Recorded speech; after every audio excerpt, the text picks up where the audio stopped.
In your textbook, you'll probably learn that Anata means you.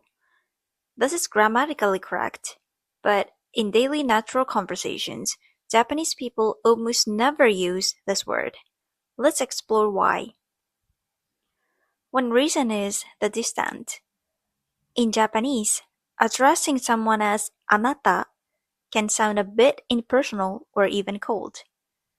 It's like referring to someone as a third person, even though they are right in front of you. We prefer more personal ways to connect. Japan is a high context culture. This means if it's obvious who we are talking to, we omit the subject entirely. Adding anata can sometimes feel unnecessarily strong, as if you are pointing a finger. So, what should you do? If you know their name, use it with the proper honorific. While san is the most versatile, we choose the right one based on the social distance. 田中さん、おはようございます。田中様、こちらへどうぞ。さくらちゃん、遊ぼう。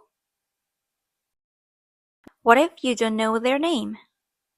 In that case, use their role or job title. This is very polite and acknowledges their presence without the coldness of あなた。店員さん、すみません。運転手さん、ここで止めてください。